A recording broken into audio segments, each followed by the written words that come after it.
interrupting me. Such Do you mind if we international start, group. shall we? Yeah, different Sorry for angles and big groups. Yeah. Welcome back to the afternoon session. And first of all, I just want to thank both Andrew and I would like to thank Margarita and her team for organizing this and inviting us to moderate this particular session. Thank you, Margarita. And we very much enjoyed the morning sessions. And what Andrew and I thought was, having listened to your second session, which was beautifully theoretical, put everything in context, we both are going to be slightly more pragmatic, I suppose, to the extent that both of us have a lot more experience in public policy.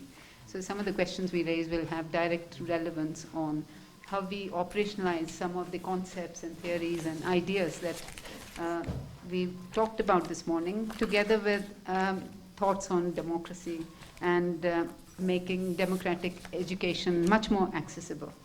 So this theme is going to focus on key questions as to how to bring education matters to a wider non-technical group of stakeholders so that citizens can fully participate in matters of public interest. How do we empower young people and adults to be critically engaged citizens? And how do we maintain the autonomy of institutions, academic institutions? And to what degree that autonomy is actually necessary. And I'll speak for a few minutes and then hand over to Andrew, who will focus much more on, does public participation actually matter in terms of education, and the role of technocratic cultures and elites as drivers of education governance. So I just want to say that what we say just now will have implications for questions posed by Bob this morning in terms of the role of education in producing global citizens, policy elites there and who are involved in developing and who's benefiting, developing human capacity. And in terms of what Poonam raised as to how educational systems worldwide are addressing issues of marginalized communities, as social becomes more excluded, how can education facilitate our relationship with nature and reduce inequalities and so on. And in the second session, of course, the focus on being human, focusing on developing the values, inculcating attributes of love, kindness, compassion, empathy, all those. And Poonam's, again, telling point about self-reflection. It's some of the things that will hopefully come through in what we are about to present to you. So in terms of democratic education, one of the arguments that are commonly made is that institutions should deliberately expose their students and learners to a diversity of people and views, as it would enable the development of their capacities as democratic citizens and enhance the desire in everyday life, thrive in everyday life. The idea is to produce citizens who develop mutual self-respect for one another, capable of independent, critical, compassionate, and innovative thought. And our starting point is education for democracy rests upon certain principles of access and equity. And above all, developing values concerning what it means to be human and to incorporate different viewpoints, particularly those that disrupt their own ways of thinking and their ideas of the world. And we see a clear divide between societies that are founded on knowledge and those whose access to education is denied. We know there are huge disparities between groups in terms of their access and opportunities that are available to them and in accessing education. I think it was Howard Gardner, I was just reading an abstract, and he makes this point about the future looking very volatile.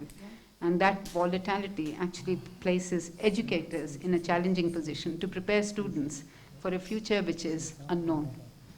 And I take that as a starting point. And I want to actually examine some of the challenges open to vulnerable communities. Here, I would like to identify women, refugee groups, or very rural or urban poor even, in terms of the difficulties that they face in accessing education. But the more important proposition from the democracy theme would be, I thought, it's just my thinking, is to put a liberal arts paradigm to see if liberal arts education, with its focus on critical thinking, reasoning, questioning, actually solves some of the problems in terms of giving access to, say, for example, women who can then express, become more participative in both the political spheres and social spheres, and give them an opportunity to express in that space their voice and their dissent or their consent, whatever, and of course the stateless, the refugees, and who are politically disenfranchised. In terms of the practicalities, as I said in the morning, my own experience for the first time has been in AUW, which is the first all-women liberal arts institution in the region, which recruits young women from 17, 18 different countries who are refugees. We have about 12% of our students from Myanmar, the Rohingya communities. And here we have a direct relationship, or if you say quite antagonistic relationship with the government of Bangladesh, who's supporting the refugees. Just one example, where they support, recently about 2 years ago, 1 million refugees came from Myanmar. I'm sure you all know that. And we're not allowed to recruit from the camps, so we recruit from outside of the camps, those who've settled, who came in the waves of 1970s and 90s migration. So we recruit from them, but this, for the first year, this time, with the help of international government NGOs, like Save the Children, UNHCR, World Food Programme, we've recruited about 13 Rohingya girls from within the camps. Now, I say this as first-hand experience in terms of how we make education, for example, accessible not only to women, but also going beyond their gender, beyond race, looking at ability, looking at need, and looking at... so we have these young women from across the spectrum, and they are given liberal arts education, which is a foundation, very strong foundation in critical thinking, in leadership development, because the idea is to produce leaders for the region who will be our change agents and will change the communities when they go back. And in democratizing education, all I want to say is there are two very important aspects to this, which institutions, I can only compare my experience of 30 years in the UK, and I can say that, just putting the two in comparison, outreach and access is very, very important. And as a private international institution, we enjoy the luxury and the freedom because we are far removed from the government in all aspects. We have complete autonomy. It's written in the charter. So that gives us a lot of freedom to recruit who we want, to make it as diverse as we want, and to have a curriculum that suits both our students and what we want to build in the way we want to build our capacity. So outreach is very important. So we have students from the Zomia settlers on the mountain ranges from Laos to Cambodia, which ranges right through Pakistan and Afghanistan. So we have students from there. And we use from Nagaland tribals. We have Jharkhand. We have from Sri Lanka and Nepal and Afghanistan, Syria. So we use anthropologists who know the local communities. We use them to recruit. Our own teams go out to Bhutan and use foundations, and we recruit them. So outreach is very important in terms of, again, addressing issues of well-being, addressing issues of need and diversification. The second important thing is we give them scholarships. And that's very important because these are students from very, very poor backgrounds who can't afford it. So resources are key to how to make it. Where do you get your funding from? Because you said you're totally autonomous. Yeah, it's a very good question. We get nothing from the government. And it was set up on a model that I don't think they explored very many options, but they thought they were going to continuously try and use the foundations and governments to actually fund. But after the first decade, it's becoming increasingly we are becoming aware that this kind of funding model is unsustainable. So I joined the university in 2017, at which point when it was established in 2008, Gates Foundation gave us 14 million to kickstart the whole operation. Then the big funding in that first decade came also from IKEA, who gave us 15 million.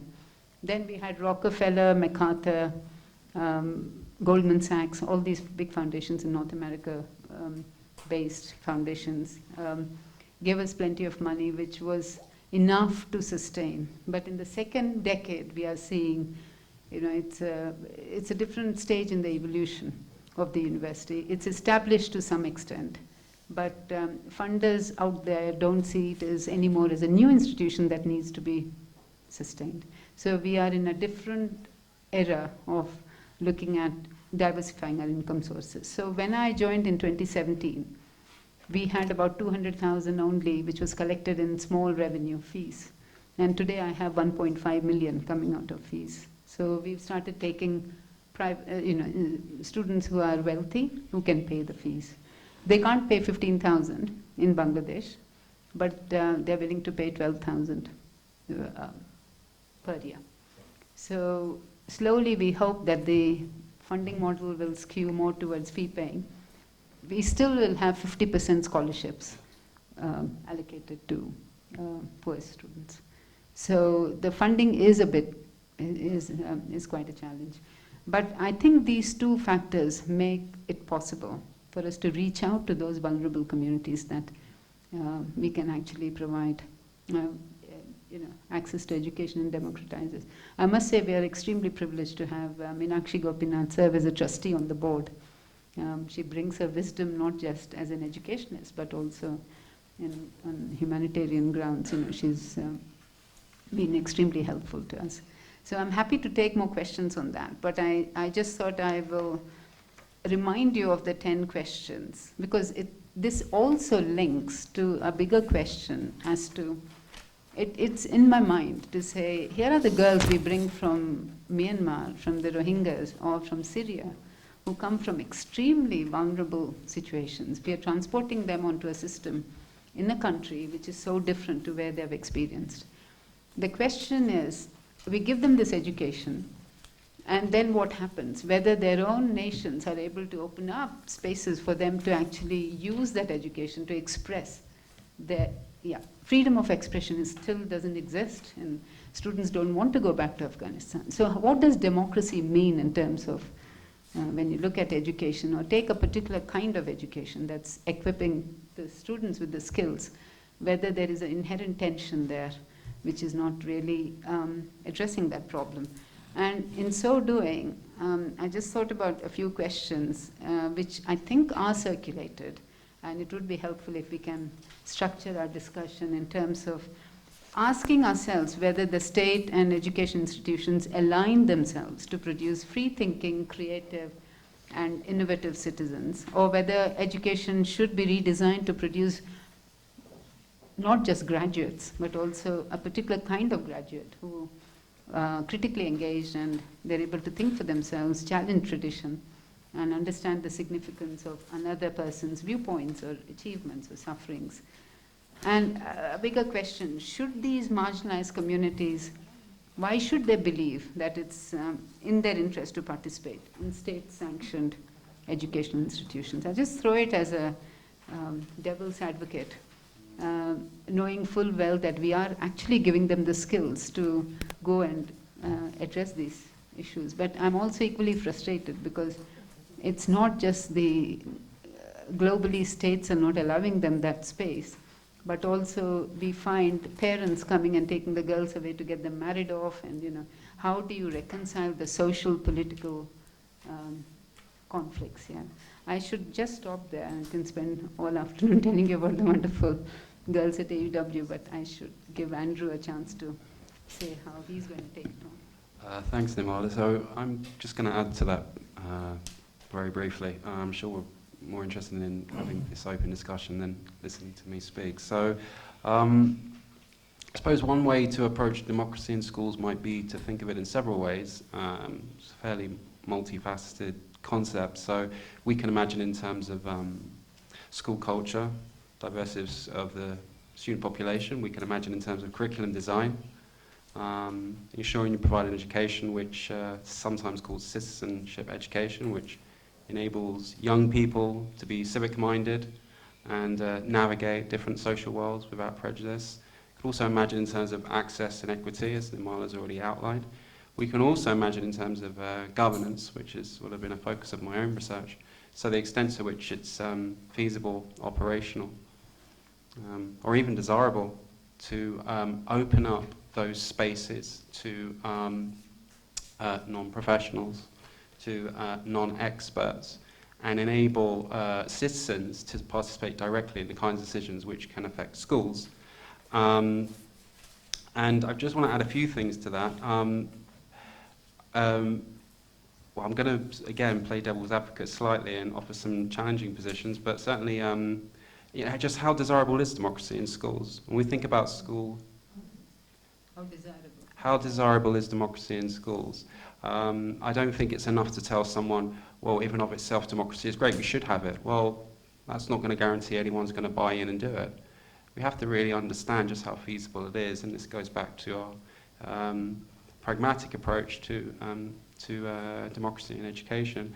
So when you consider how many people lead very busy lives, their parents, their carers, their workers, their time poor, their money poor, they simply don't have time to do the kinds of work which we would like them to do sometimes. And some people would happily want to refuse that responsibility to participate in very important decisions that affect schools, and they have the right to refuse that responsibility. And some would prefer to defer to the judgment of others as a kind of custodians and arbiters of those important decisions, and they have the right to do that. Say, well, I pay my taxes. I should ensure that there's a trustworthy, efficient group of people in place who can do that on my behalf, because I don't have the time to. But lastly, linking to some of the conversations we've already had, epistemic injustice, justice came up. So, how do we interrupt and reclaim those spaces in which the meaning and the purpose of education has become increasingly vulnerable to capture and dominated by, the managerial, technical middle class, people claiming certain expertise, lots of people from business and philanthropy. But also the notion of disagreement came up, and conflict, which is an important foundation for democracy.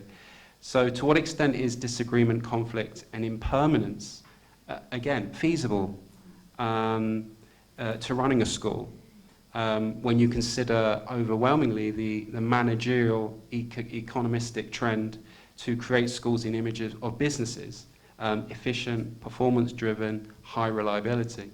So I'm very much keen on having notions of stakeholder participation and citizen participation at the core of what schools do. But increasingly over the years that I've been doing this research, it's not enough for me to say and demonstrate why it's in and of itself valuable. I have to convince those why they should do it. And that's why I'm more and more coming from a pragmatic standpoint, because I want to see these things operationalized. So increasingly I'm asking about to what extent it's desirable too for different people. So we'll open up to the floor now.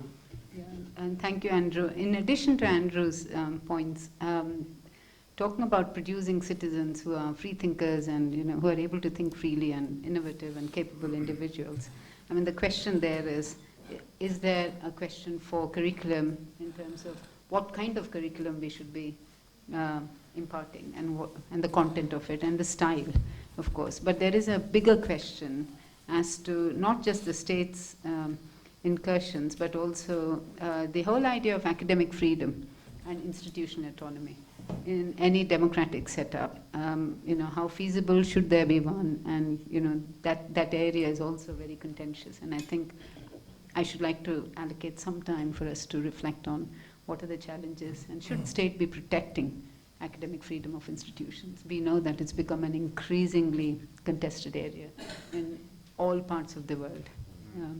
So I shall leave it. Sorry, I just need to make a few announcements about some changes. This in the Buddhist concept where I was talking about impermanence, where everything is constantly changing. But anyway, it's good news anyway. But I have to leave for some organizational purposes, but I will try to be back before the session is over. But if I don't return, our host, Library Gishila, is here, and his staff is here, as well as my colleagues, Natasha and Julia. They're here to help out as much as we can.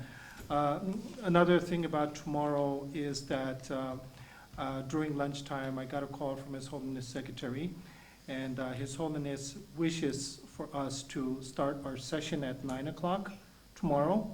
So that means we have to leave a little bit early in order to go through security, get ourselves a little bit settled within the residence. So I would say that we should probably leave the hotel by 8 o'clock. And again, just a reminder that you have to take your passports and copy of your passport and visa, write down your telephone number, the hotel that we're staying at, and your profession.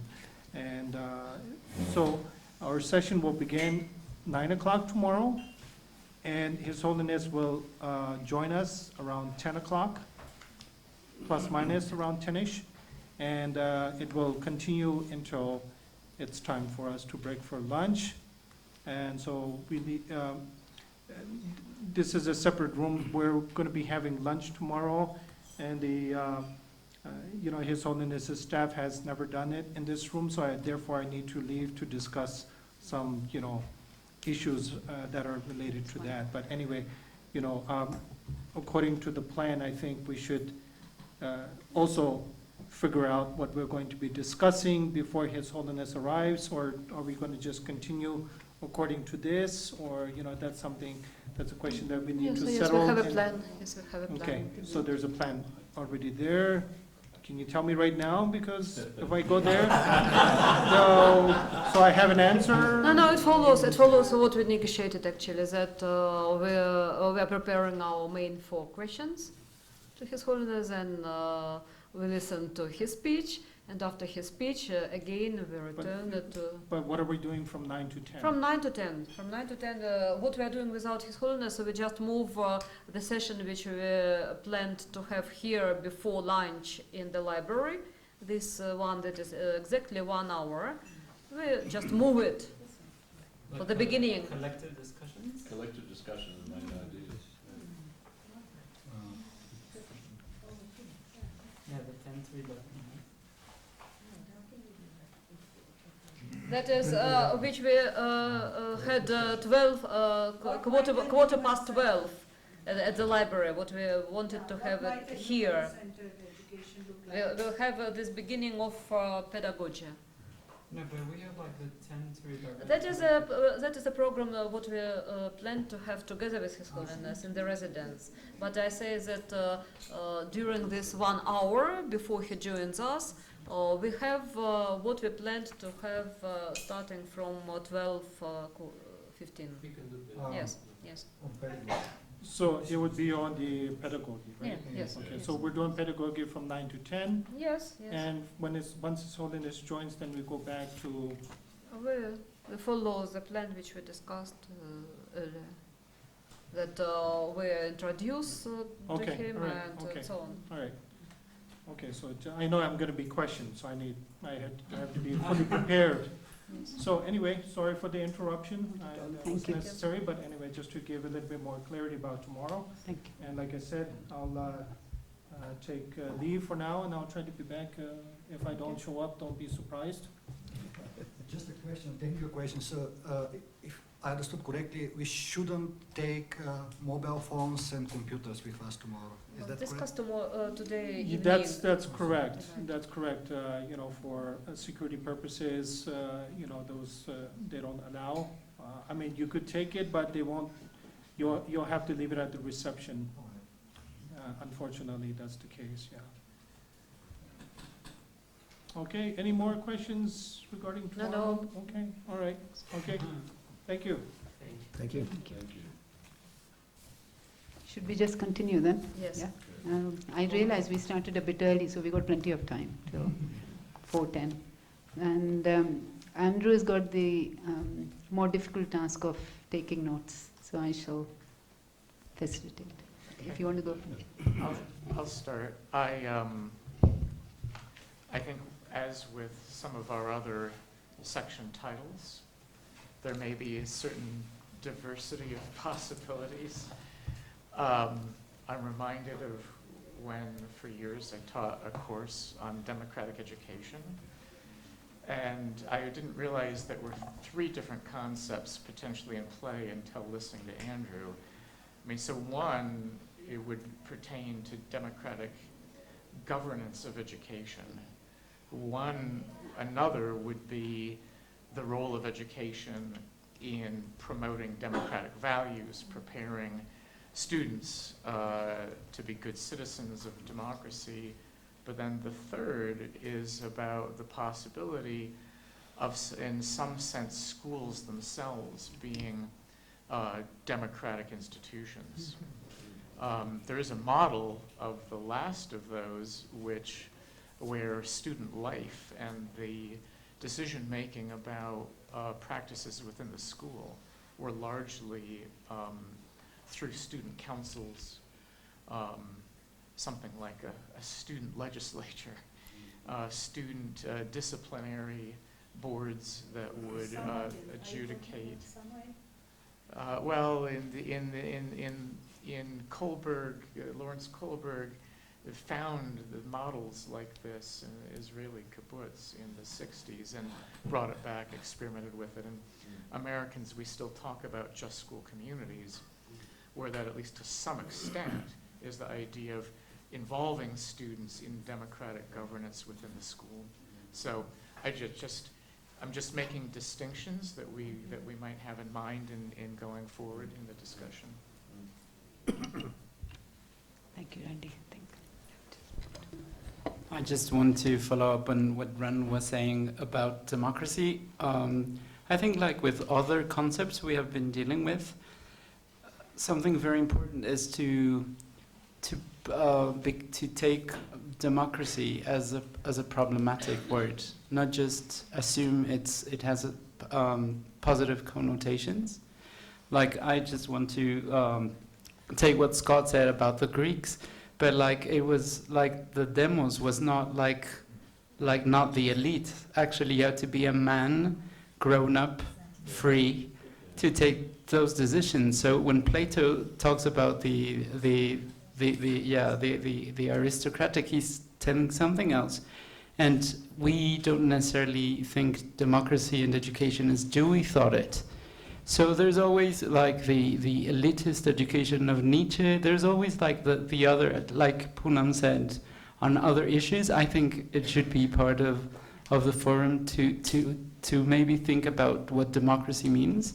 Because when you were talking about your university, Nirmala, it was very interesting because autonomy came several times. And I think that autonomy brings us back to the individual and the collective possibilities of governance and of other things. So I would just like any other word, we should just take that as a problem as well. Sure, absolutely. It can be very chaotic, I can tell you that. Yeah. Following up on what you were saying, I think we have to be aware of the fact that the school is not only a democratic institution, it is also a very violent institution because it selects people, qualifies them also with discipline, power. It is also doing a lot of legitimization work, which is not always acceptable in a democratic view. So the ambivalence of the institution itself, I think, is important to see and also to communicate to students. Second point, I think participation is a very important point, that students learn to participate in the governance of the school, and there are possibilities and also practices, that they also learn to participate in the planning of the instruction. That means not only, that means also group work, individual work, where they can decide the way they want to go, and that implies that then we need time. We have to get rid of this tremendous time pressure we often experience in the school, because that is a way of disciplining people and of not having them decide their own way of going. So I would think that this has to be really controlled, that we get more time, and that means what we call in the German content exemplary learning. That means we have to learn less, but in a deeper way. That means we have to concentrate more on fewer things, but in a deep way where students can really explore things and learn to learn. And that brings me in another perspective. Learning in the school is always social learning. So you learn also democracy by learning in the classroom, by coping with your fellow kids. I think this is quite a point. So in that sense, I think school, which is not only a democratic institution, can be used also to, for more participation, for more independence of students, for more self-determination. But this depends very much on the teacher and on her or his subversive way of teaching.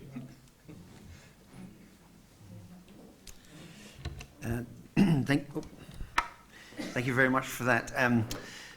I really like the way that what's been flagged is the whole school culture.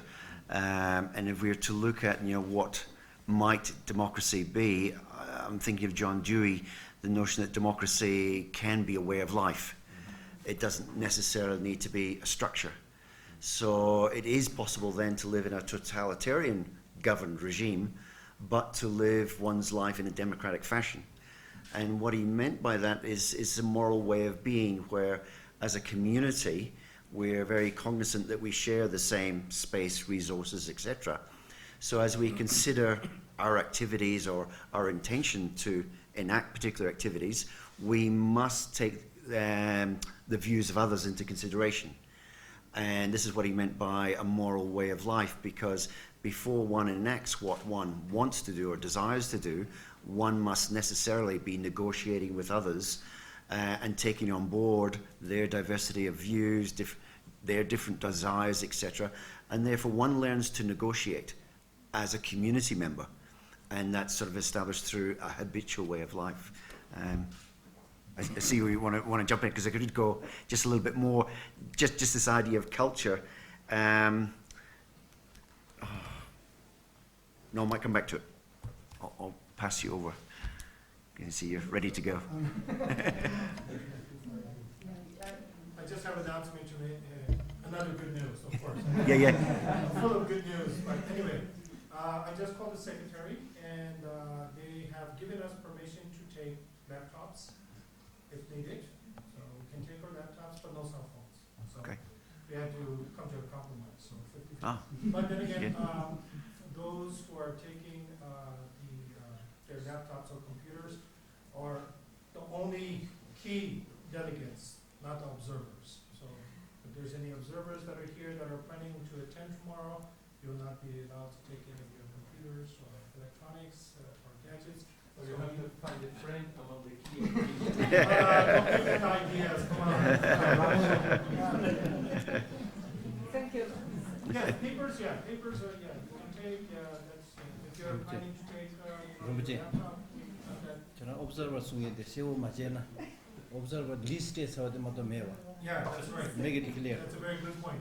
Also, I don't know if all the observers here have given us the list, but we had asked a few individuals to give a list. And I think on the list, we have a total of 25 or something like that. 35, right? 35. So we have already submitted the list of observers. If you're not on the list, there's nothing I can do at the moment because I already submitted.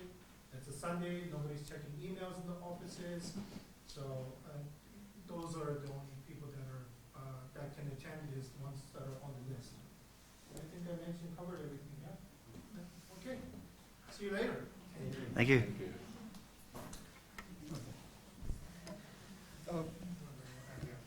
First, I would like to support this line of argument articulated by Scott by making this quite long distinction by Dewey between democracy as institutional structure versus democracy as a life form, and what does it mean to have a school as a democratic life form or educational institution as a democratic life form? It means that this community should be inclusive and diverse. So inclusion and diversity are, I think, main features of democratic education. And I doubt that this kind of democratic education or democratic educational life form is possible under totalitarian conditions, because you have to have a kind of environment which is responsible, which is adequate to this life form. And then a second remark is actually more or less a question to Randall and to John, because with regard to the question whether the state is the right agent of promoting democratic education, or are there rather private institutions which could be more suitable for providing democratic education? So for years I was thinking actually that the best model could be the model of the charter schools, as being charter schools in the US, as being the third model, the third way, a way between the state and the private schools, and because it's a kind of schools which are built up from the bottom-up structure, but which are, as far as I know, institutionalized by the state and controlled by the state. So it could be the case that this could be the most suitable institutional form for providing democratic education, but it is rather a question to Randall and to John. Yeah, well, good. I mean, I think it's an interesting experiment, the charter movement. And so if each school really was built from the ground up and by people who were acting in the public interest, then it might be fine. But what's happened is it's now dominated heavily by networks of corporate providers that are simply mechanically replicating a model across the country. And if you want to find the most singularly totalitarian, oppressive schools for children, look in the charter schools. The absolutely astonishingly rigid systems of behavioral control, which leave absolutely no room for anything like civic education or any semblance of democracy. So what I have to say, other than answering that, is I think we, and this is prompted by references to the Greeks, it's very important to understand that what we mean, what we have meant in the West in recent decades, for a century roughly, by democracy, is not what the Greeks meant by democracy. For the Greeks, democracy was ruled by the poor who were numerous. And through most of history, that was considered a terrible idea, right? And so the model that came out of Greek and Roman political theory was the theory of mixed constitutions. Now in Aristotle, it's mixed and middle constitutions. The mixed part is a set of different institutional structures that protect everyone's interests, at least in trying to, and that create voice for everyone. And so you have a variety of different institutional places where to try to ensure that everyone has some political voice. The middle part is social, and it goes to what Scott said and what you said. So the social part is the idea based on Aristotle's school's study of countless different societies of that world, which is in finding that if you want to save societies from dysfunctional polarization and have anything like a desirable form of public life, you need to have a large middle class. So it's a mixed and middle, institutional part, social part. So the main lesson Aristotle draws is do everything you can to prevent socioeconomic polarization. because you'll have neither democracy socially, nor will you have a governable society. And so I think this is really, really important to thinking about what we mean by democracy and how it's related. And so, and again, charters, the reason I put in my note that there's a vital role for the state is we need some, of course many states are corrupt, but if they're well-intentioned, something they should be trying to do is make sure that the way the private entities at least exercise some oversight over private schools to try to set some standards for them. One of which, right, would be that they have admission standards that are wide and make the schools pluralistic in a way that reflects the society, everyone on equal status within the school. Thanks, Randy. Good. Bob, I just wanted to support the points that Randall made about the charter schools.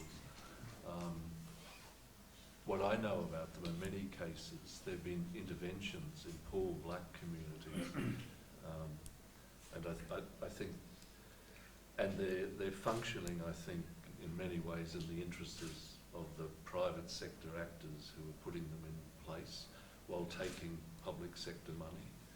So I think I'd be very wary of that as a model.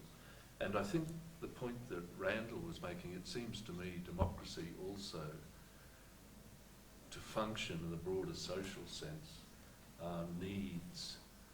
there needs to be some level of equality. It seems to me that if there's deep and pervasive inequality, how the society can function in a democratic way is a really substantial question. And then I think the role of the state, I think, is interesting. For me, I think a state that was functioning in a socially just and democratic way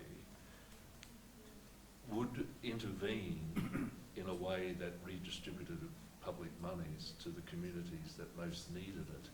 And this is where I think that you need a state position in relation to these things that we're talking about.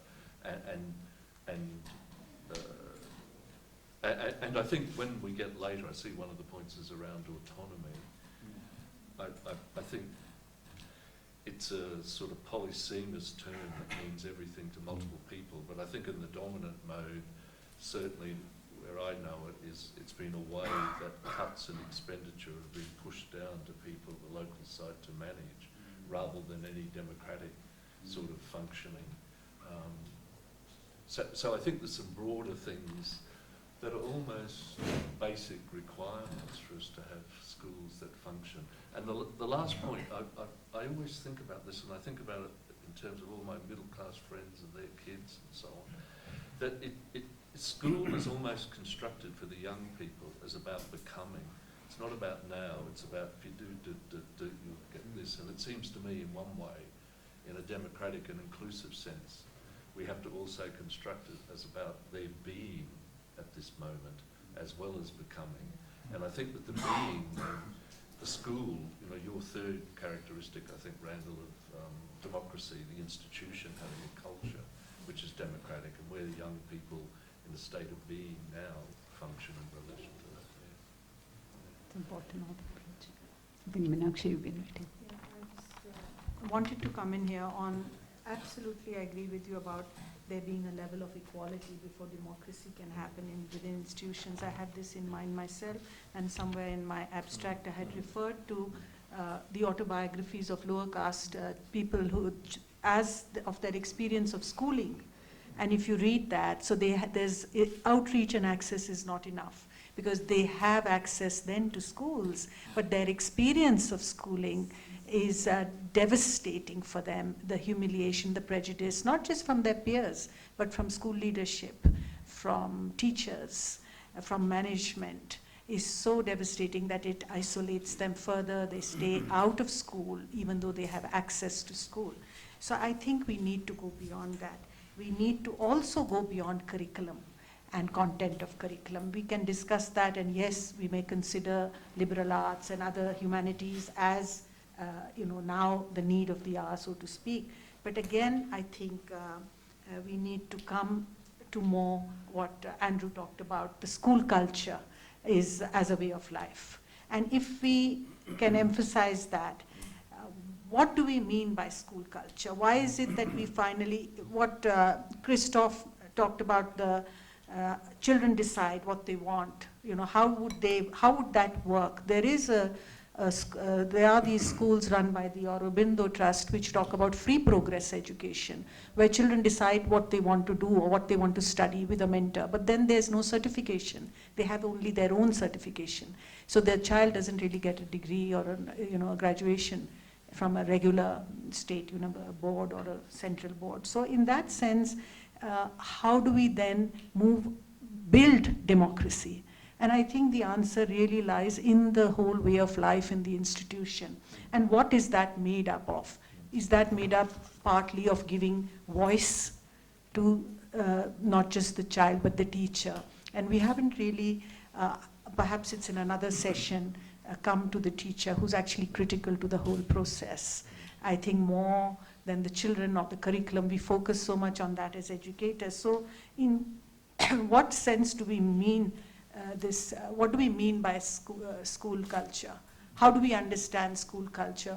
I think a lot of it is to do with the relationships that prevail in school culture. Are they hierarchical, as in Indian schools indeed they are? Are they authoritarian, or are they truly democratic? Does every child have voice? Do teachers have voice in the sense of what they want to teach or not teach, or how they want to teach, which texts they want to use? I think some of these things we need to unpack and understand more, and perhaps articulate this in the context of what we mean by democracy, because it's not just about bringing in democratic features into content or into modes of teaching or evaluation.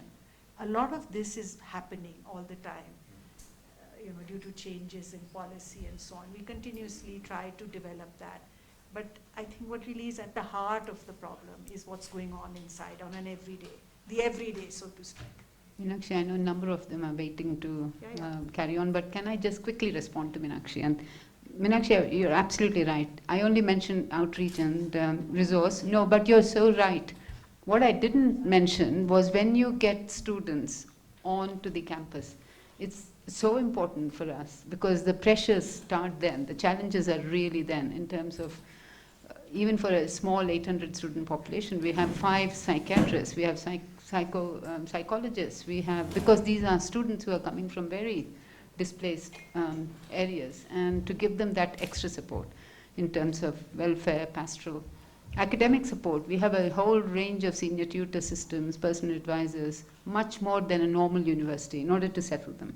But most important is in a small space, we have such a diverse community. How do we get them to interact with one another, develop mutual tolerance and respect for one another? Somebody coming from Syria has never met a Sri Lankan girl, or somebody coming from China has never met a Palestinian. So what we do is, when both from the institutional point of view and students themselves, when they come, from the institution point of view, we try not to keep them all in groups. Of course, they want to be in groups because at least initially when they don't have the language, they don't know English, they want to be with their own nationalities, and we allow that to some extent. But allocating dorms, allocating in classrooms, we make sure that they are mixing with others, and we deliberately get them to mix. But students themselves have debating and cultural activities which bring them together. So at the end of 5 years, a Vietnamese girl is very happily wearing a Bangla sari and singing in Bangla. Most of the students learn the language by the time they graduate. But it's about how do we provide for that as a way of life within the institution to bring them together. And it is a huge challenge. I should have mentioned it, but it is more important than simply getting the students into the system. Sorry, I think, can we take one, Christoph? Following up on what you were saying, I think it's important, the school culture, but also the atmosphere of a school, which can encourage children or which can discourage children. And I think there can be a lot done to encourage children. I give you an example. We did a 12 years Berlin Studies on Rituals and Gestures, where we worked 12 years in a school. And one of the important point of the mission of the school was, it was a primary school. It is, learning is one thing, but playing is very important as a way of learning and a way of expressing the feelings of children. And the third element was to learn to talk to each other in an accepting way. I think this is quite important. And another aspect which I think is important, we have to allow error. It is, you know, when a child wants to explore something, wants to discover something, then of course you can make errors, but that doesn't matter. We all make errors when we're entering a new area of knowledge. And I think this is something which goes together with encouragement, that you allow people to just to search and to inquiry. And then, of course, you can make also some errors. Performance arts is a Yeah, very good medium yeah. again. Right, yeah.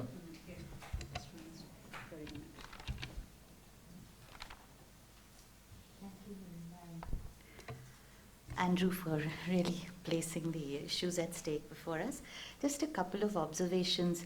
I guess we all know that Socrates' preferred path was really to shake people out of thoughtlessness, in that sense of the term.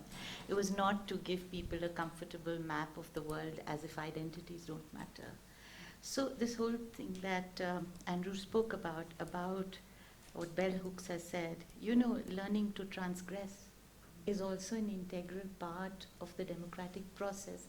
Having said that, I don't think we should look at democracy as something that we have arrived at.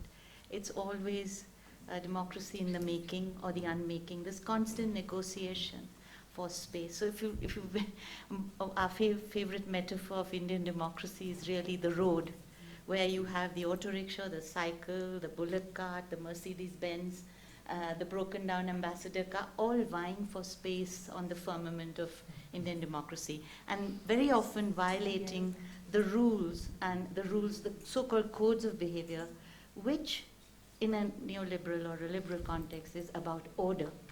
So our contemporary experience of democracy is not about that order, whereas our theorization about it is about how you bring about consensus to create a certain kind of order where there is a comfort level for people who don't want disruptions. The other thing is also about how do we get young people and ourselves as academics and teachers to accept difference, this whole Ubuntu principle, and yet how do we reconcile structure and space, democratic space? I mean, how can that happen? Plus, the different identities, how do they coalesce, coexist? Is affirmative action by quotas the answer? Or is it again reinforcing the so-called argument for meritocracy, which itself is very flawed? I think all of these, and as you rightly said, Professor Wolf, this fear of failure and performativity is contra to democracy, because that whole thing is that it should have a space, a safe place, school as a healing place, where you have the space to fail according to the conventional norms of success. So it's also overturning the conventional norms of success on its head, flipping it in some ways.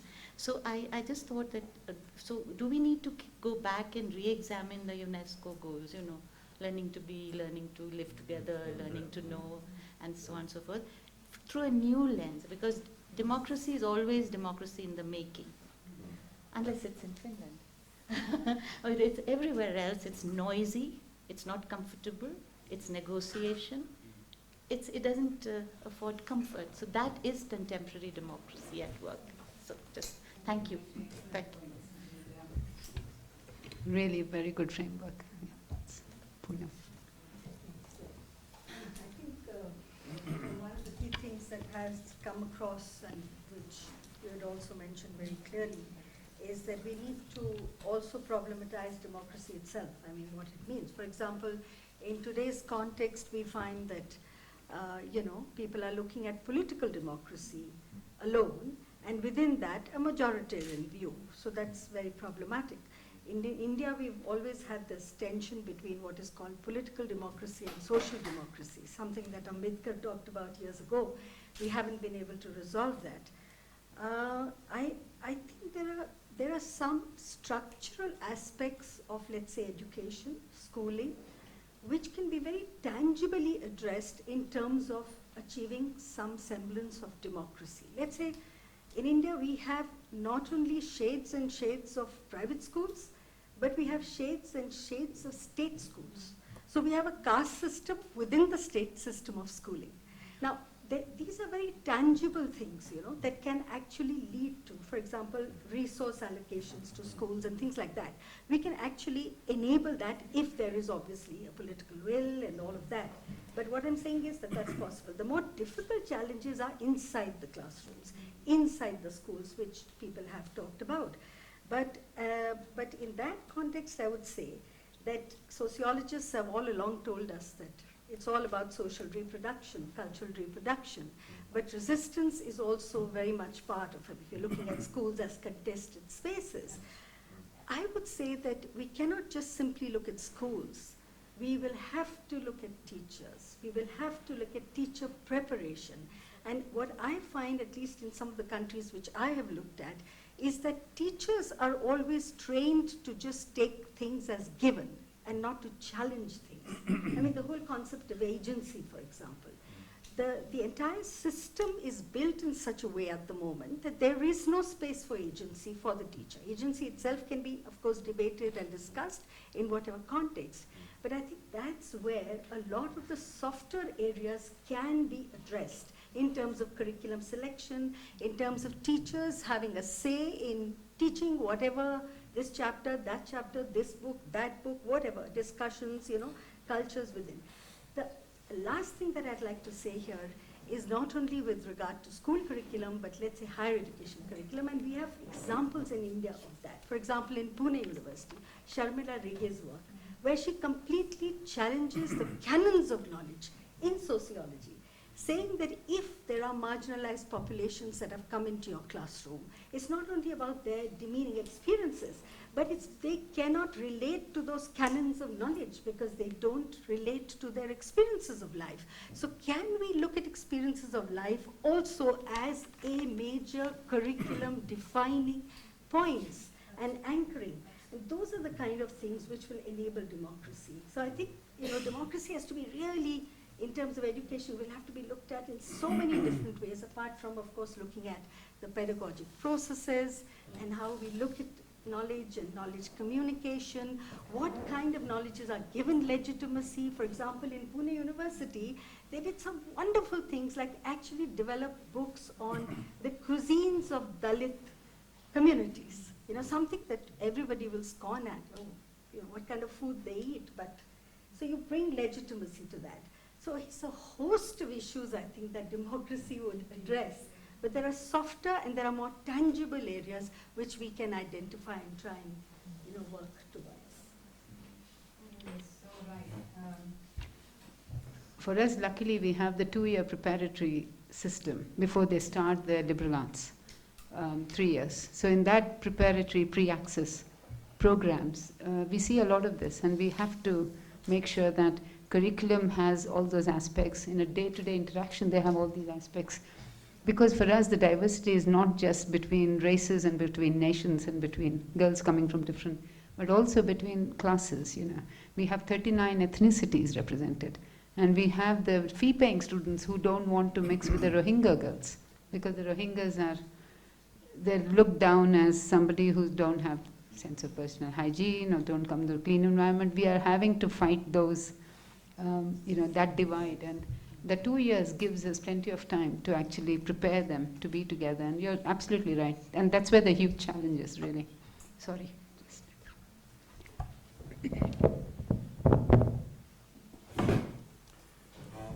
Quite recently, one young Tibetan woman came to my office. She is working in an organization promoting democracy in America. So she asked me, what do you do in this institution to promote democracy? I was dumbfounded, you know. We don't do anything specifically to promote democracy. But then on a second reflection, I found that although we may not know all the technical terms related to democracy, but we are more or less living the spirit of democracy. So what I'm trying to say is, one, yes, you study all the norms of democracy and differentiate it from pseudo-democracy, as somebody mentioned, then give proper training. That's very important. The second thing is, even more important than that is, whether you know anything like democracy or this or that, but as I said this morning, if you really have this feeling of compassion for everybody, then the equality you mentioned will be there. Respect for others will be there. When you, as an individual, when you don't have these good qualities in your mind, you talk about democracy, like all the leaders in the world are talking about democracy. Are they practicing democracy? Just the other way around. And then because of this wrong signal given by the leaders, what we have is not democracy, but mobocracy.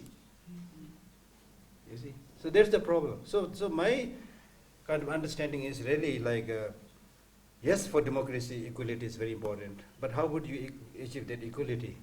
Just by distributing the wealth equally? Even that will not function, so long as you don't have the equality in education. And when you don't have that education, of course, the purpose for which we are here, when you don't have that education, however much you try, you will always be behind, and people will manipulate you. So if you look at the situation of all the political leaders, many of them are like, forgive me to say, like gundas there. Really, hooligans, many of them. So what we expect from them? So when I think like this, it's really a very bleak picture.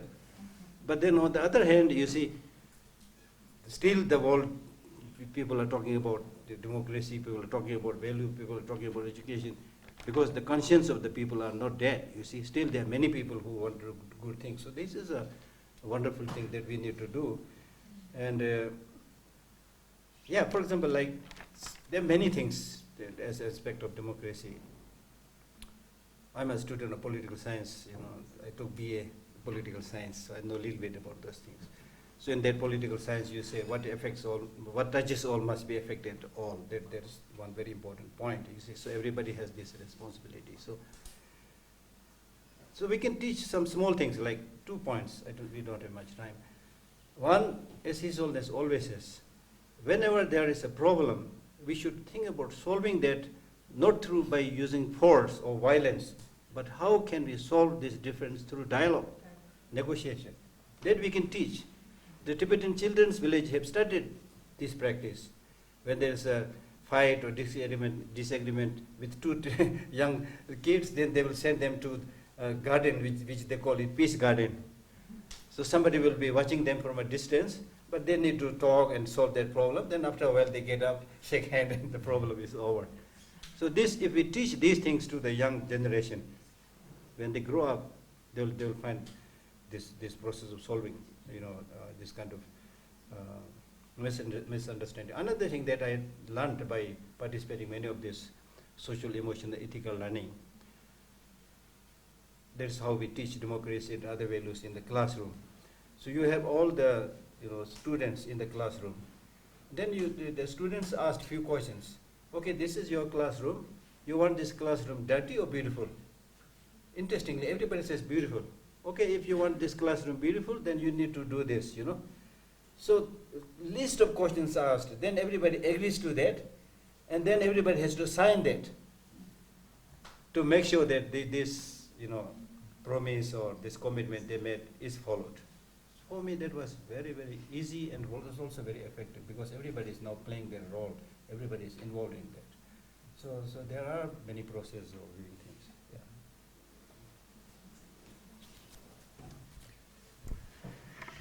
Yes, thanks very much for that. And there's a couple of things that come to mind that, deliberation is certainly the ideal. In Australia, excuse me, we recently had students take time out of school and go marching because they wanted to protest the government that, from their perspective, the government's not paying enough attention for climate change issues. And our Prime Minister, Scott Morrison, he says, they shouldn't be on the streets, they should be in the schools. They should be in the schools learning, not on the streets doing these kind of activities. And it's very interesting because Australian education is governed by two very broad goals called the Melbourne Declaration of Schooling. And one of them is for students to learn active citizenship. And so you have the Prime Minister thinking, oh, well, that should be reduced to simply learning in a non-activist environment. But it's interesting when we look at democracy. You mentioned about the spirit of democracy. John Dewey also talks about the democratic spirit in the sense that democracy should be a moving force within us. And so I'm fascinated in sort of the idea of how you're enacting people's aspirations, that we don't just sit back and say that's just a nice idea, but we actually use it as a moving force and say, well, we need to become a part of this. And this is why I'm really excited with the notion that we're focusing on the school culture and then the important role that teachers must play in this, because if they're an active part of enacting democracy and students invited into that, and we can talk more about the pedagogy, of course, later, then there's less likelihood of activism in protests, but there's much more likelihood of deliberation because the culture is one of accepting difference, and that's just seen as normal way of life.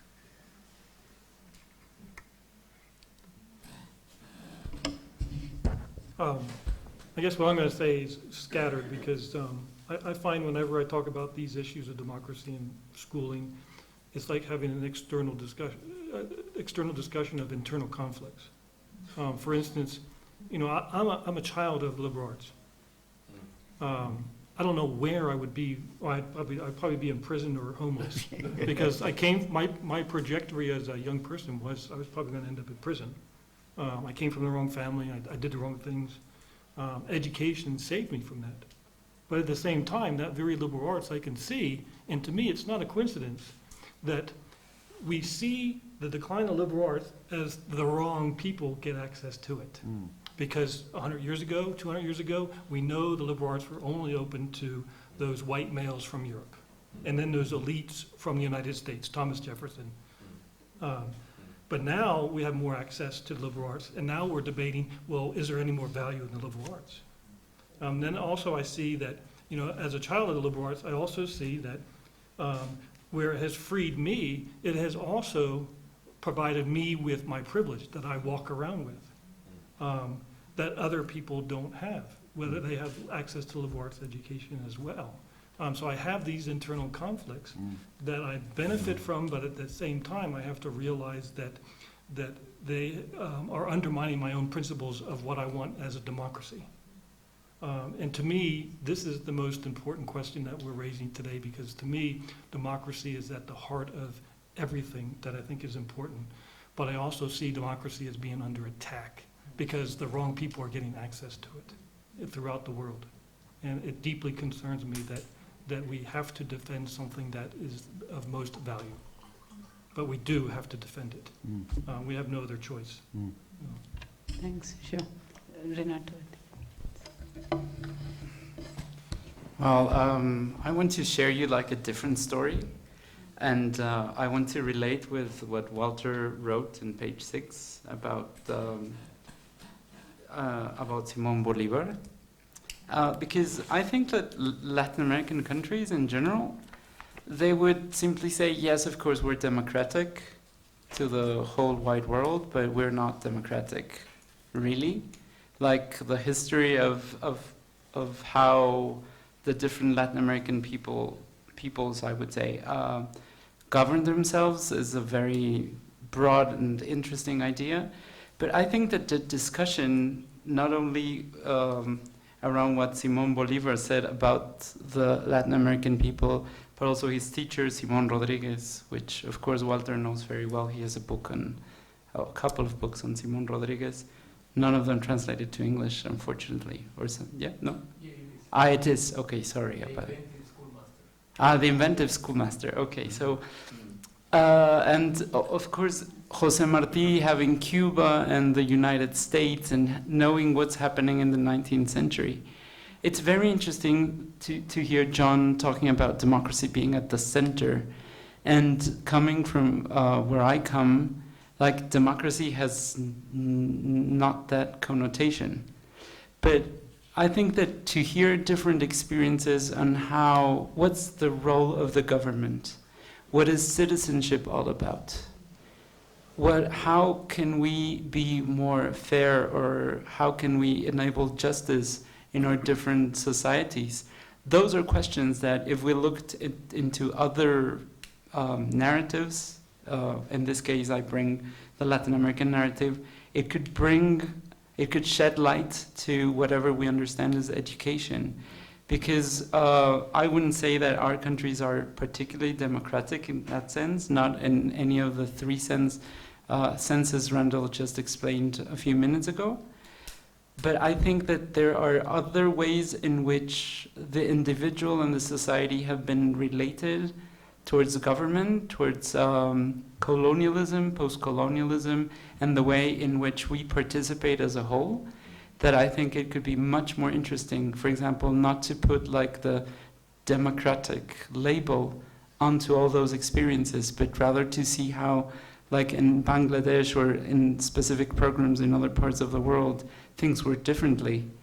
And that maybe the democratic label could work for certain societies like the US or Australia, but not for other parts. But we are all, including here and the Dalai Lama, etc., we're all looking for justice, for ways of understanding, of solving problems. But of course, the specific problems have been solved in different ways. And I strongly suggest that you approach these incredible people like Simón Rodríguez, Simón Bolivar, José Martí, who had great ideas on how to organize different kinds of societies.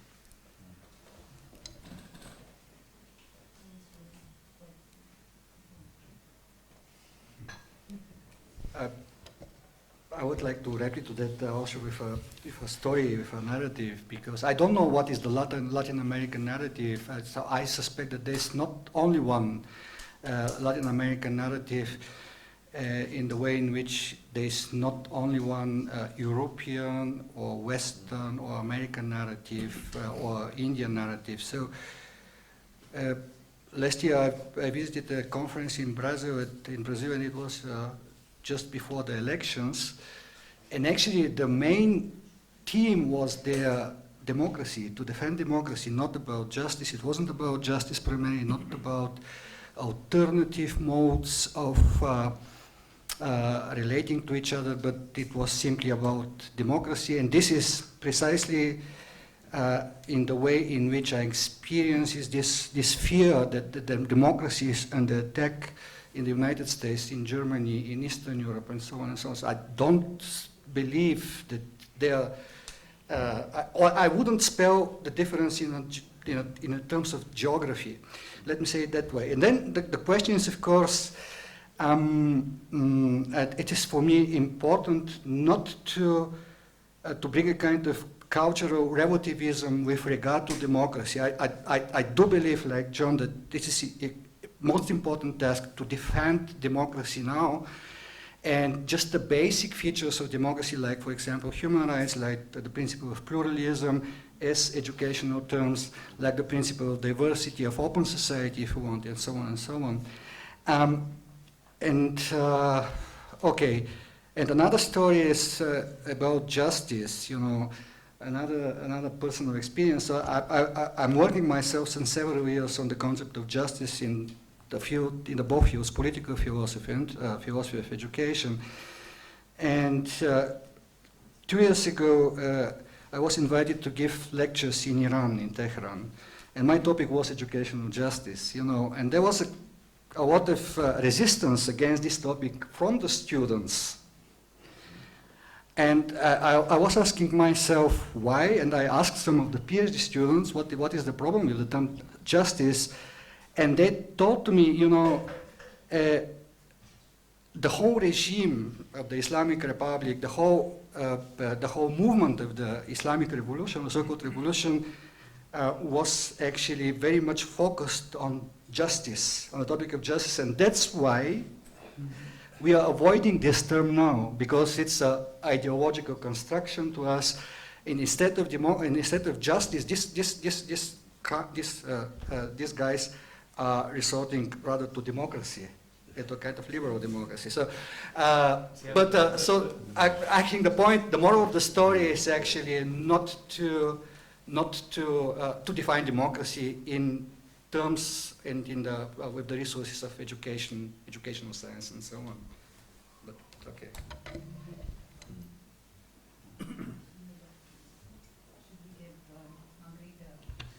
A chance to go.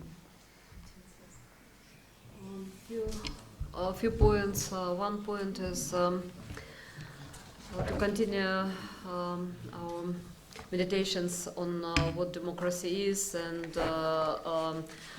what is the situation with democracy in the world at the moment. I would like to bring your attention towards the abstract of Ronald Barnett on the role of the universities and the questions that he raised. Maybe we should think over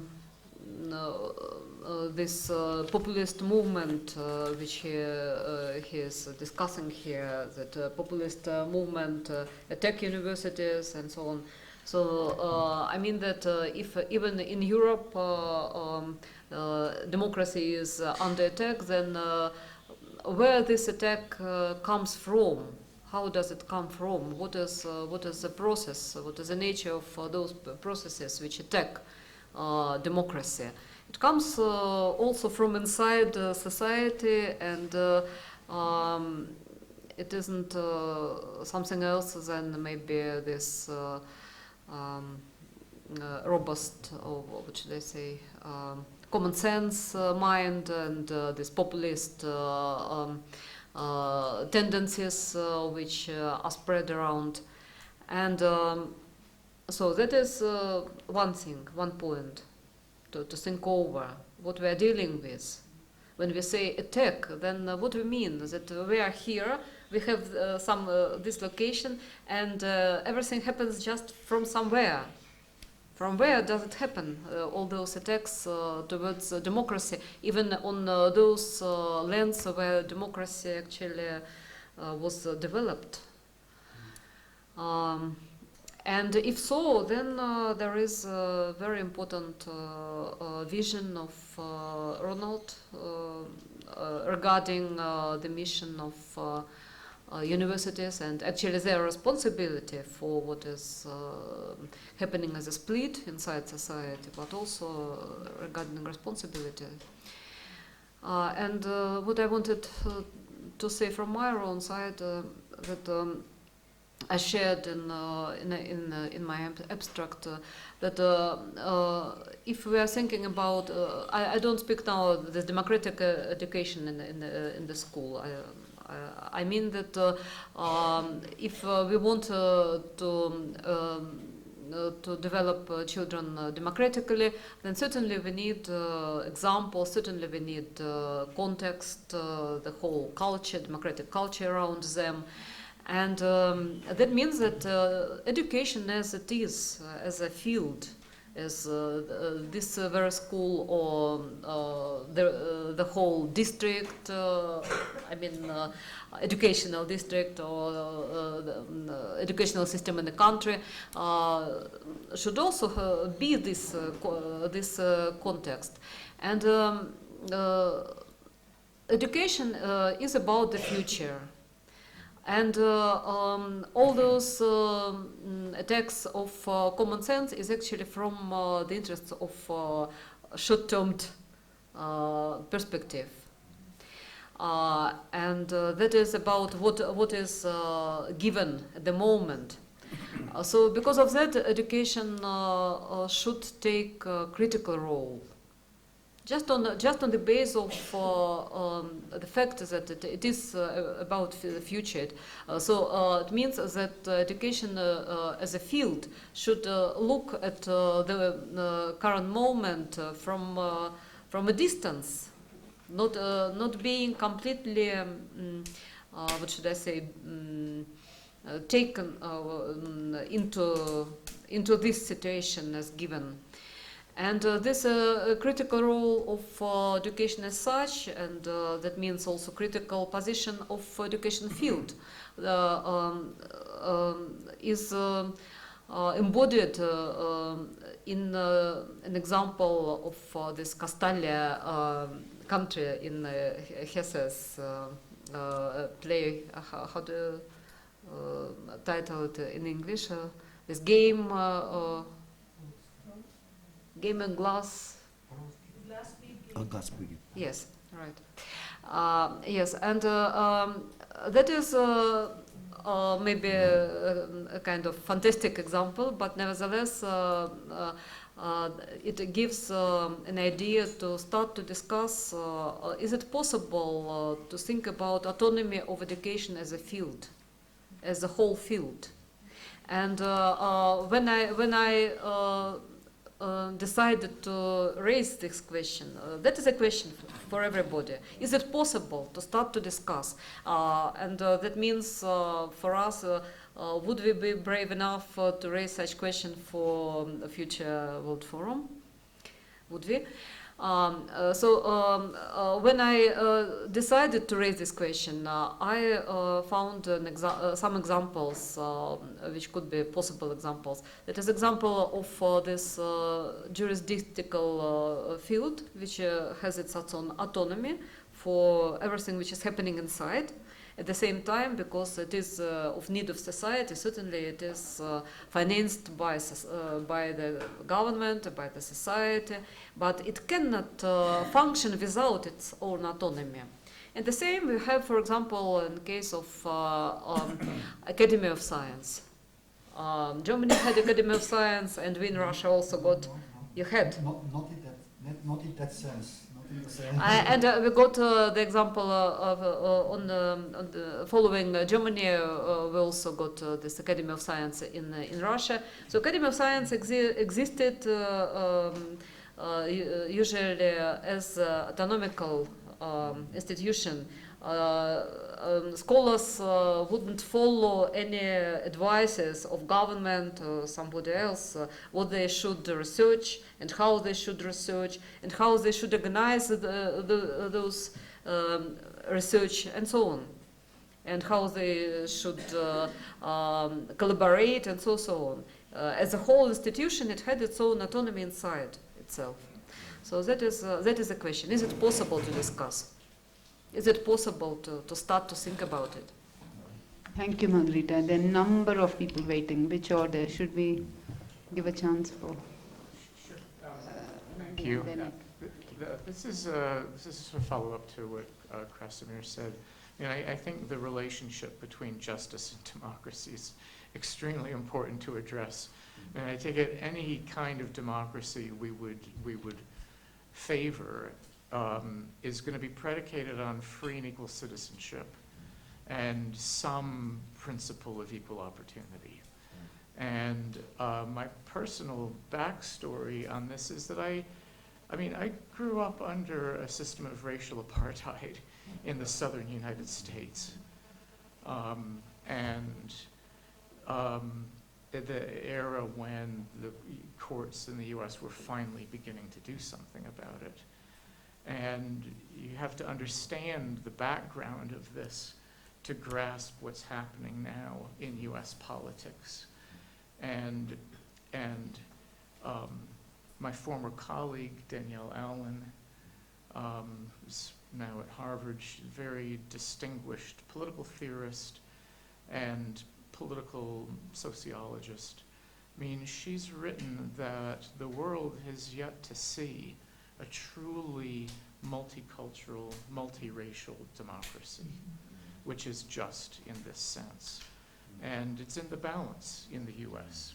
We have a very large part of the US that is fully embracing this ideal, and we have a furious pushback against it. And the parallel populist movements, I think this is really important to recognize, the populist movements that are exclusionary are presenting themselves as favoring democracy And the way they are presenting the idea of democracy is by arguing that there are all these enemies of the people, a free press, impartial courts, all of the, what we sometimes call liberal institutions, all of the institutions that are crucial to protecting universal individual rights. And so those institutions that are crucial to a just democracy are being attacked in the name of democracy. So I think the clarity about what we mean by democracy is really important to understanding what's happening. Thank you, Randy. I think, Timo, you've been waiting for a long time.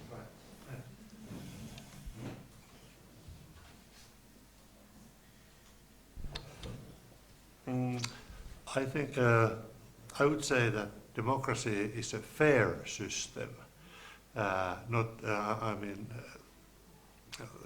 People have been talking about democracy and justice here. Better to say that it's a fair system in the sense that every qualified citizen gets his chance to say what his opinion is, and he's listened to. So it's a fair system. But democracy is really,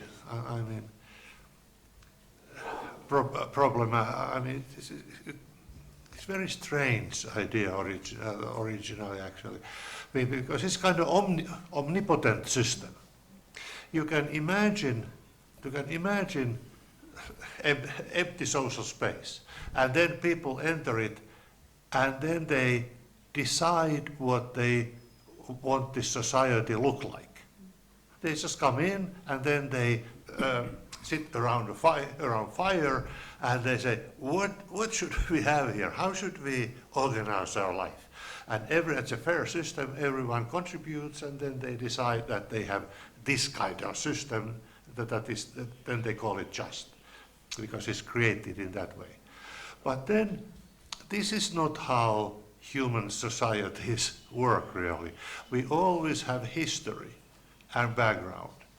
And the problem is that there are traditions, there are belief systems, there are religions, there are higher ideals and noble traditions and privileged people and so on. And there's an eternal struggle between this omnipotence of democracy and sort of, how would I say, the drag of tradition and history.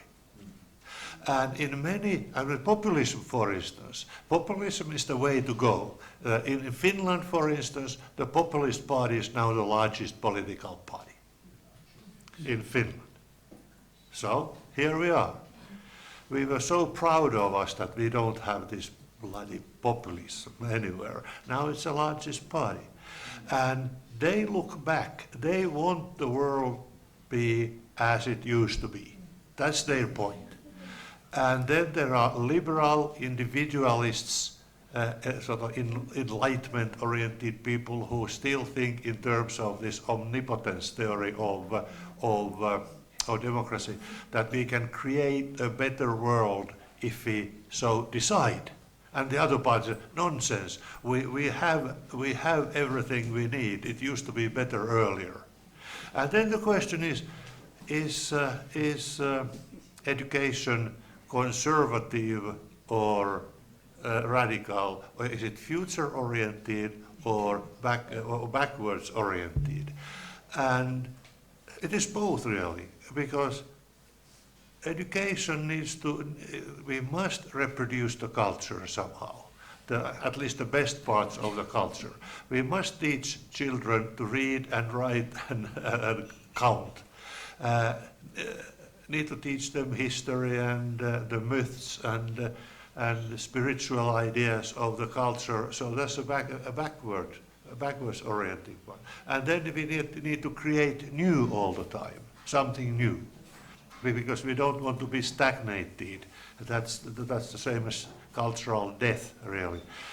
And there's this enormous tension, hopeless, radical tension between the future and the past, how it used to be, what to reproduce, and then the omnipotent idea that we can create whatever we like when we get together and decide. And what can we expect? I mean, more quarreling, and more sort of unhappiness in that front. I find it, the whole idea of democracy, it's very easy to talk about it as if it were sort of, wow, that's great. But there are large segments of society who don't really want democracy in that omnipotent sense. And then I would, to Randall, I used to grow in Finland in a segregated society too.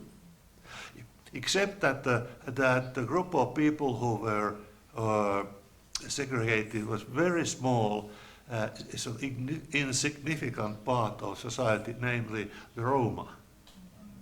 And that was, it's unbelievable what kind of prejudices and hatred and fear were directed against the Roma. In the early 50s, they were still I would say, moving around, so semi-traveling people. And we were all sure that they were all criminals and horrible people who kidnap children and steal whatever they can. It was a very small part. Every society seems to have the radically underprivileged people. They had the right to vote, I suppose, but what does it matter? I mean, in that kind of society. So, I remember it vividly. Wonderful. Thank you, Timo. I think Christoph, and then you can go. Well, following up on what you were saying, in my view, there are a few elements which are characteristic for populism. One is the refuse of alterity. They want to be inclusive and exclude everything which, in one way or the other, threaten the people, and that is a very popular kind of attitude. They want the society to stay as they have imagined it, and it's usually a myth which they produce, especially, and that is the second point, nationalism. You know, in Europe in the 20th century we had 90 million people killed in wars, and that is related to nationalism. The same happened in the 19th century already, and they are not able to accept that they idealize the nation and think that they can live in an ideal kind of community, and that leads to the fact that they refuse the complexity of democracy, that there has been decisions to be made, and even in areas they don't understand. So everything they are not familiar with, they refuse. And this is a simplification of what life is today, what the political life is, what the globalized world is.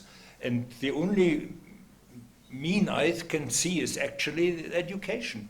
Because it needs, for democracy, to realize a democracy, it needs educated people who are willing and able to take responsibility for what they are doing and also for the community.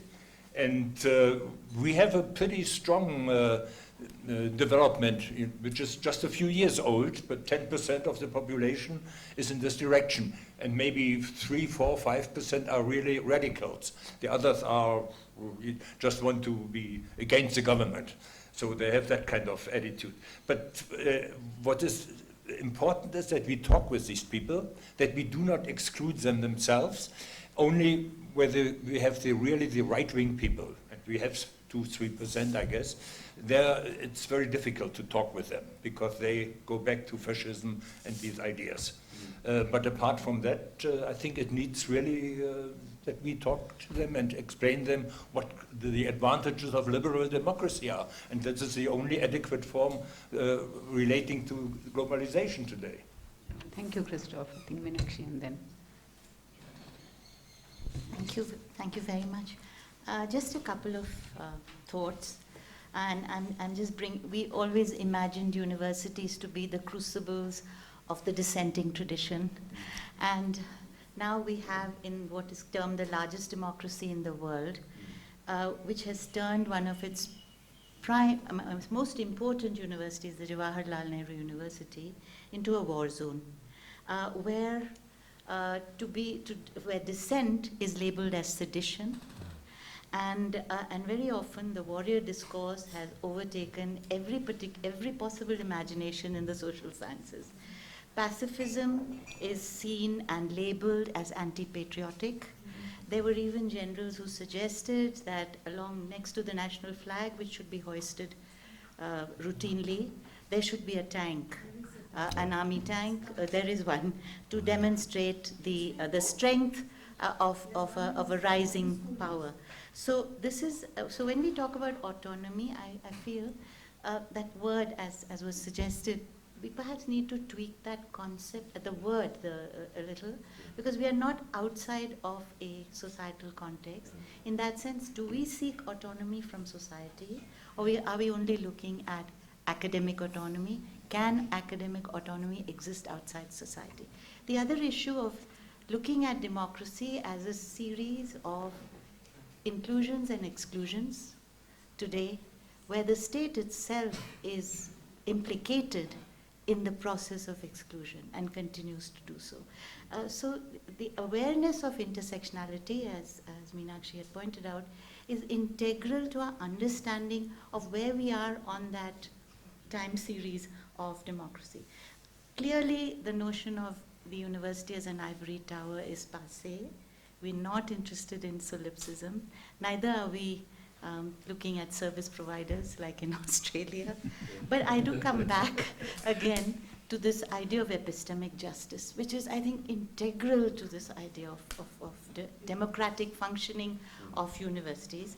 And here, is it possible for us, in our curriculum, in our teacher training, to counter the scientism, the iconography of science, with the iconoclasm of the world of craft, the world of say, the biogas plant, rather than, these large industrial units. So this is something we need to, because in the Jawaharlal University, what is played out every day, it's like the theater of the absurd. It's like the Peloponnesian War, or certainly the Mahabharat War, the fight of the evil, the good over the evil. And it is portrayed precisely that. So it's impacted just about every pore of university existence, and Nirmala belongs to that university, and I think many people around here, their hearts bleed for what's happening to that university. Just as my case. Thank you, Meenakshi. I can only, really. The nationalism that we are talking about, it's all happening It's all in in that space, yeah. Yeah, and all I can say is I was there in the late 70s, and a much happier place. We thought at the time it was eventful, but it's, times have moved on. Sorry, I've lost track, I think. Okay. I wanted to address the question raised by Margaret, I think, originally. As far as I understood you, the question was how education contributes to widespread of non-democratic or anti-democratic attitudes and politics. And so this way around, we can address the question about the relationship between education and democracy ex negatio, so to say. And so in order to approach this question, first we should be aware how complex the democratic society is. The democracy is a very complex, a very sophisticated form of social organization. There are several internal tensions and contradictions within a democratic order. The classic one is the tension between the majority rule and the equality of the civic rights. So everyone would have the same rights, and at the same time, they say majority rule. This is spelled out normally as a contradiction or tension between liberalism and democracy within the liberal democracy. And there are also another complicated issue about the deliberative nature of every democratic society. Deliberation is a complicated process, and so on and so on. But and then I come to the point. So what could be the educational factors which lead to widespread of non-democratic attitudes? And I just want to quote Theodor Adorno, who stated that actually the source of e-democratic attitudes is the so-called half education. A half education is worse than non-education. And what is half education about? Half education is about two things, actually. Half education is refusing to see differences. That is to say, a half-educated person is thinking all the time in cliches, in cultural cliches. And I work in my teaching to a large extent with teacher students, and I'm really afraid to which extent teacher students are using cultural cliches. So putting different people in different boxes, different children and so on, ascribing to them either different cultural, proposed cultural identities, essentialist cultural identities, or essentialist level of talents, of gifts and so on. And this is precisely what half education is about.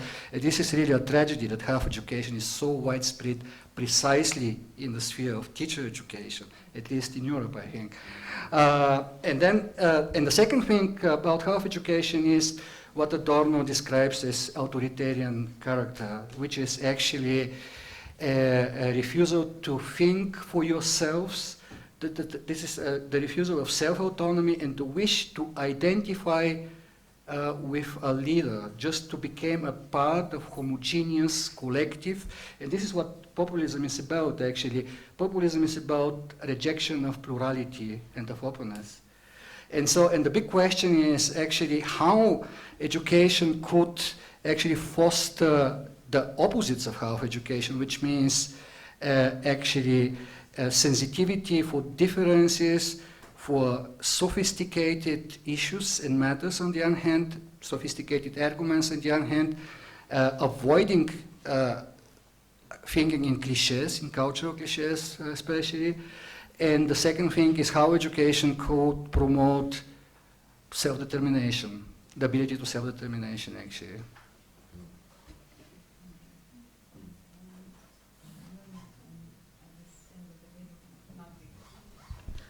I wanted to answer to Timo about this situation which we should take as it is, that populist party is now becomes biggest one, and that and so on, and also to answer about this remark that autonomy from society is impossible. Autonomy of education. I mean that maybe this idea of autonomy of education as the whole field is based in my mind on the notion of education as a very special mission regarding society. So certainly education is this very society. We are the society, and all children or students who come into education are the society, and parents are this society. But at the same time, being this society, education and educators have their own very specific mission regarding this very society. And the same I can answer concerning this populist party which becomes the biggest one. It is explainable that it can be so big, and that a big part of the society has maybe a populist mode of thinking, but this common sense of this part of society we can compare with the state of small children who have their own desires and they have their own common sense concerning what they think and how they imagine the world around them. But nevertheless, they need education to realize their potential. If we leave them as they are, then it isn't what education should do. The same regarding this populist movement in the society. That is the same state, that is unmatured state of humanity. And education has its own mission. It cannot just leave society as it is, because education is about development. All the time, it isn't about the given state of things and given state of minds. It is about development. And because of that, certainly it is connected with ideals. And when we come towards pedagogy, I am sure that we need to discuss the ideals for education. And the ideals, and so ideals of democracy. Certainly, it isn't the given situation. What is this state of mind of populist part of the society, in the society? Thanks, Margarita. Anyone else? We've got another 10 minutes. 10-minute break. I don't know, Margaret, in terms of housekeeping, are we having I might have got it wrong, but are we continuing with the session for 2 hours on reviewing and consolidating, or is there a change of program? Yes. Let's have a short break to refresh ourselves, and then we'll use this last session today to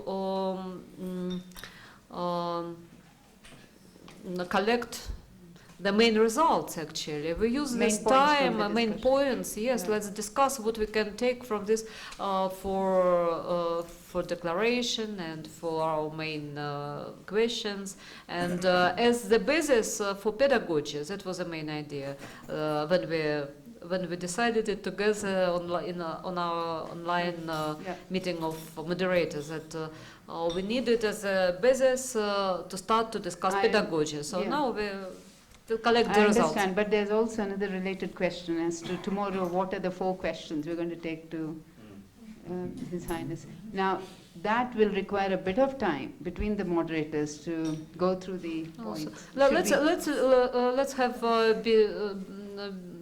longer break, maybe for some 15 minutes. Have some tea, coffee at the same time. Moderators start to discuss, and maybe we won't come to final results. But we'll at least we use this time to work on it. Should we reconvene at 4:15? Would that be okay? Or 4:15? Yeah, fine. Yes. Yeah? Okay. Thank you. Thank you all very much.